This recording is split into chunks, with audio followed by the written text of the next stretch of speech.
शंभु विरंचि विष्णु भगवाना उपजहि जास वंश ते नाना।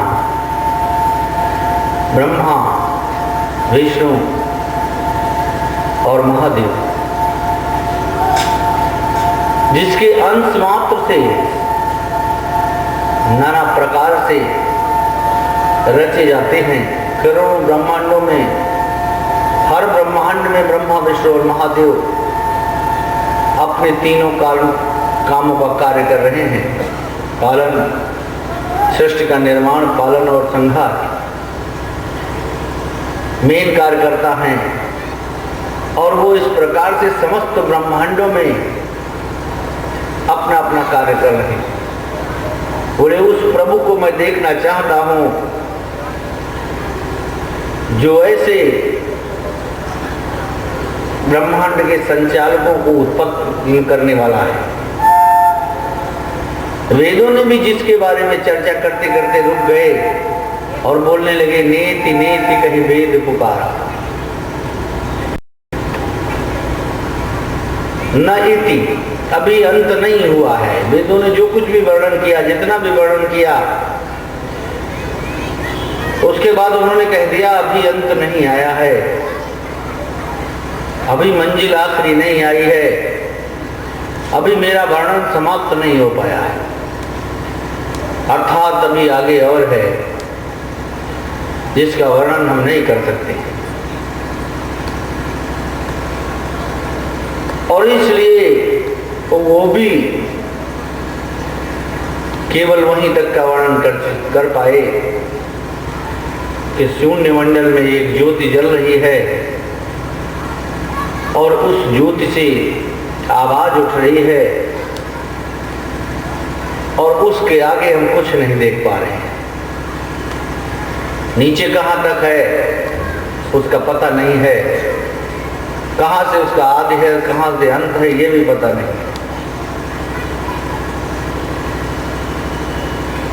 तो मनु जी भी कह रहे हैं कि जिसको वेदों ने नेति नेति कहा है, नेति नेति कहीं वेद निरूपा, निरूपण करने की कोशिश की है उन्होंने। निजानंद निरुपाध्य अनूपा, जिसका आनंद सिर्फ वही जानता है और वो प्राणी जानता है जिसके अंतर में उसका प्रकटीकरण होता है। उपाधि उसकी क्या है कहा, ये हम दे नहीं सकते हैं। वेदों ने कहा हम उपाधि नहीं दे सकते हैं, निरुपाध्य है, कोई उपाधि देते बनती ही नहीं। और कितना सुंदर है और कितना अच्छा लगता है ये कहने में भी हम सक्षम नहीं है। यानी इस सब का बोध कराना भी सिर्फ उसका काम है और किसी का नहीं है, सिर्फ उसकी क्षमता है और किसी की नहीं है, सिर्फ उसके ही अख्तियार में है। वो जिसको चाहे उसको अपना बोध करा दे और जिसको न चाहे उसको ना कराए, जिसको चाहे उस आनंद को दे और जिसको न चाहे उसको न दे।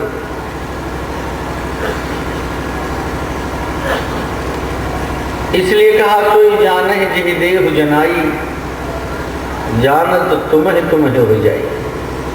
वही जान सकता है जिसको वो जानने की क्षमता दे दी, और जो जान लेता है वो हो जाता है। उसमें और प्रभु में कोई अंतर नहीं रह जाता है, दोनों एक आकार हो जाता है, एक हो जाता है।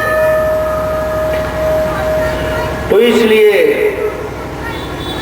ऐसी विनती करते हुए, ऐसी प्रार्थना करते हुए, निवेदन करते हुए, जिस प्रकार की प्रार्थना के लिए आपसे कहा जा रहा है आप शाम को जरूर करें, तो उस प्रकार की प्रार्थना करने का भी प्रारूप उन्होंने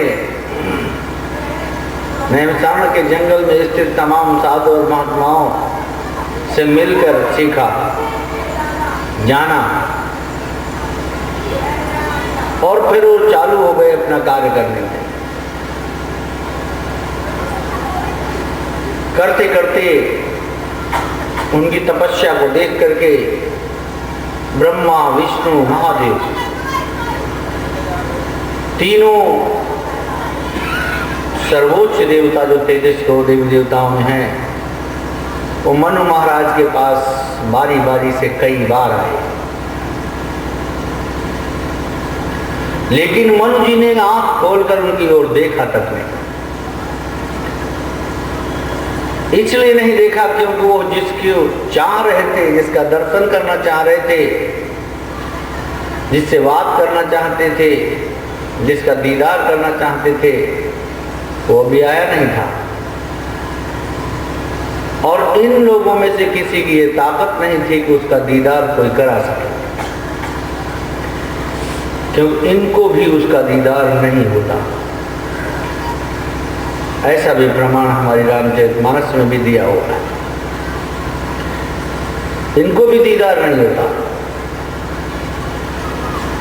कैसे नहीं होता? बालकांड के छठे मास पुराण में लिखा हुआ है, जब पृथ्वी गाय का रूप धारण करके ब्रह्मा के दरबार में गई और अपना दुखड़ा रोया, बोली बड़ा अत्याचार हो रहा है, हम बहुत पीड़ित हैं रावण के अत्याचार से, हमारा दुख कैसे दूर होगा। तो ब्रह्मा जी ने एक मीटिंग बुलाई, बैठक की, और उस बैठक में 33 करोड़ देवी देवताओं के प्रतिनिधि मंडल ने भाग लिया।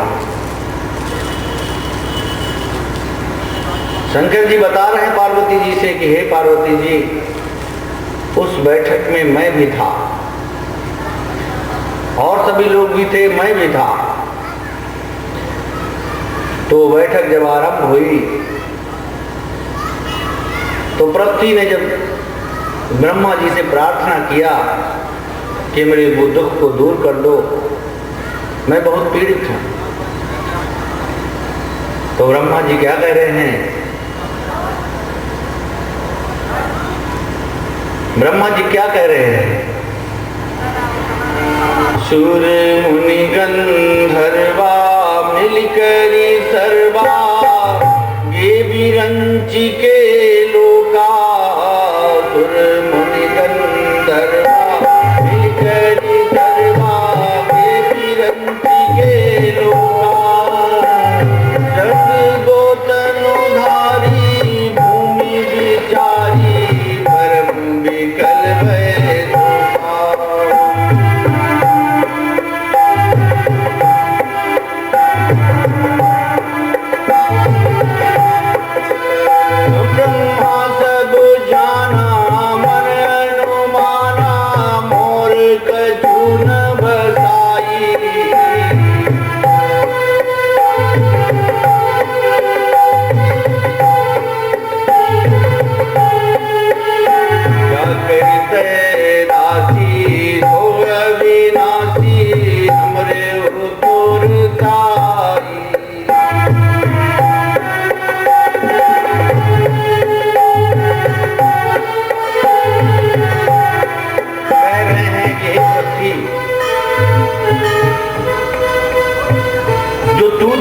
अपने दुख को दूर करना,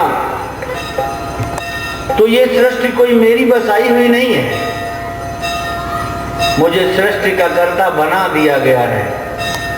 मैं सृष्टि का कर्ता वास्तव में हूं नहीं, किसी के सौंपे हुए कार्य को पूरा कर रहा हूं, कर रहा हूं। और इसीलिए मुझे किसी की चैतन्यता, किसी की ताकत मिल रही है, जिसकी वजह से मैं ये सब काम देख रहा हूं, कर रहा हूं, पूरा कर पा रहा हूं। और उसकी दया को लेकर, उसकी करुणा को लेकर, कृपा को लेकर मैं भी इस सृष्टि का निर्माण कर रहा हूं। और तेरा दुख भी वही दूर कर सकता है, मैं नहीं, जिसकी बनाई हुई ये सृष्टि है। और जिसकी तू दासी है वो अविनाशी है, हमरे तो सहाय। तेरी तरह मुझे भी उसकी सहायता की जरूरत पड़ती है, तेरी तरह मैं भी उसकी सहायता को मांगता रहता हूँ, उसकी दया को हासिल करने के लिए निवेदन करता रहता हूँ। और इसलिए हम यहाँ उपस्थित तमाम योग्य लोगों से पूछते हैं कि उस प्रभु के पास हम कैसे चलें और प्रभु से मेरा मिलन कैसे हो और तुम्हारे दुख को कैसे दूर कराया जाए। तब ब्रह्मा जी क्या करते हैं, पूछते हैं सबसे, वहां उपस्थित जन समुदाय से, जिसमें सिर्फ देवताओं की उपस्थिति थी। पूछते हैं कि भाई वो प्रभु कहाँ रहता है, अगर किसी को मालूम है तो बताए। तो वहां क्या होता है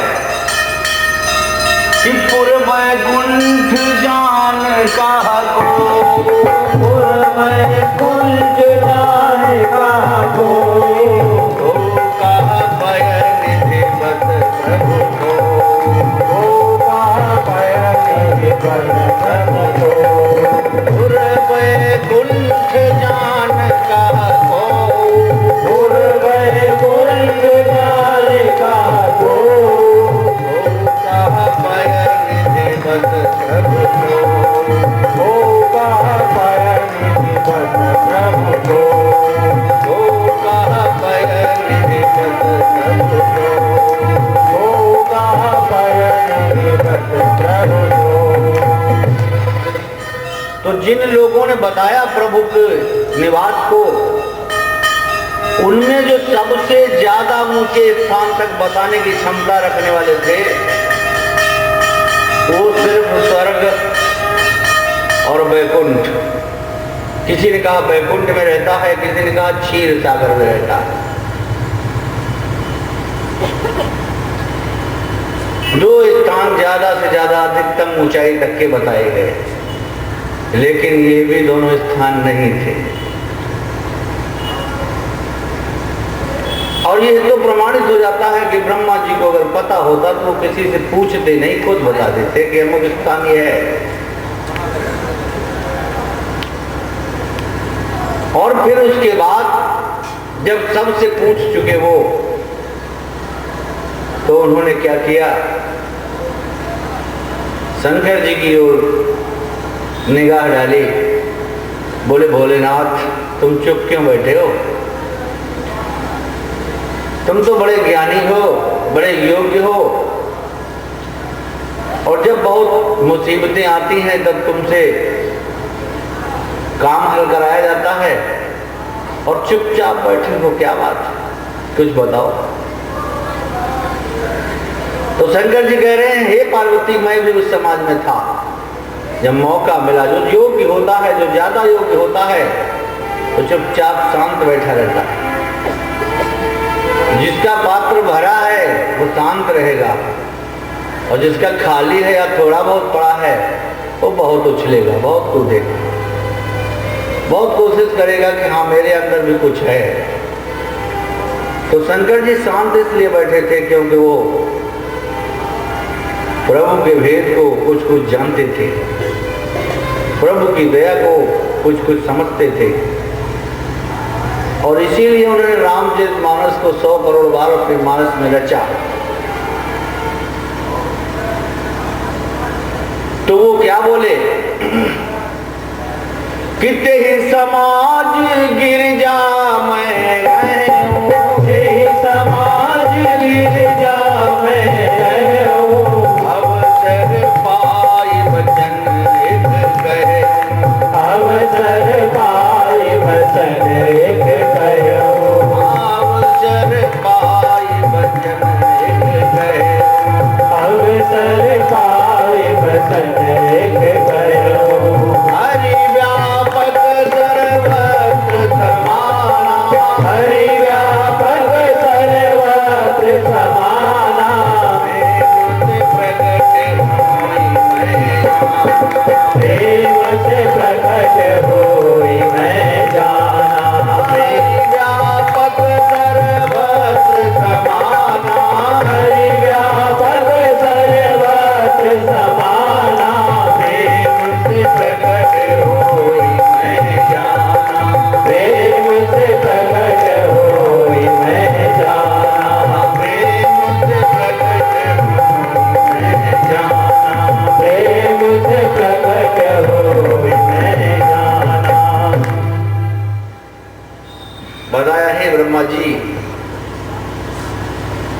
मुझे नहीं मालूम कि वो कहाँ पर रहता है,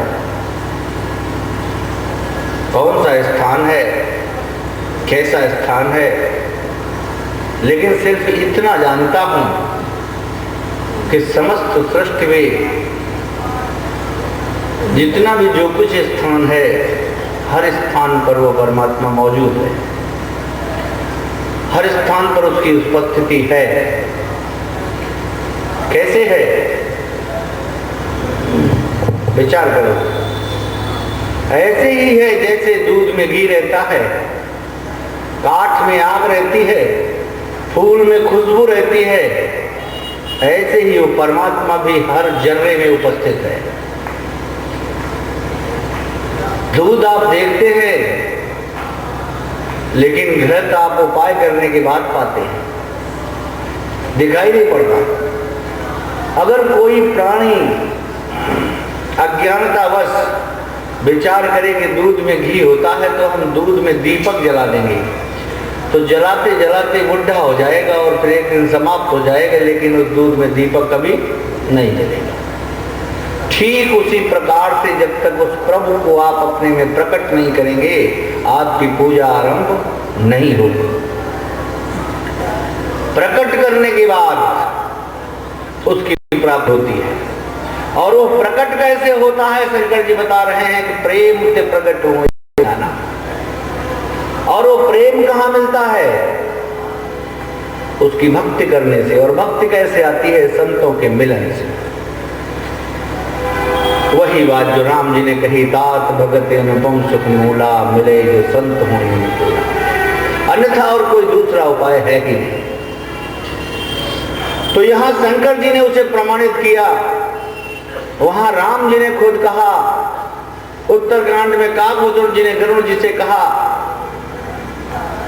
और बालकांड में ही जागवल्लभ जी ने भरद्वाज जी से कहा। ये श्रोता और वक्ता दोनों ऐसे हैं, सारे जितने बताए ज्ञान निधि हैं, गूढ़ से गूढ़ परमात्मा के रहस्यों का उन्हें पता है। तो प्रेम से प्रकट हुई मैं जाना, इतना उन्होंने कहा। तो जरा विचार करो बंधुओं कि स्पष्ट तरीके से अगर सब कुछ पता होता उनमें से किसी को भी, तो तुरंत पृथ्वी से कहते चलिए उस प्रभु से हम मिलाते हैं चलते। और यह मिलाने की सामर्थ्य किसी में नहीं, उनमें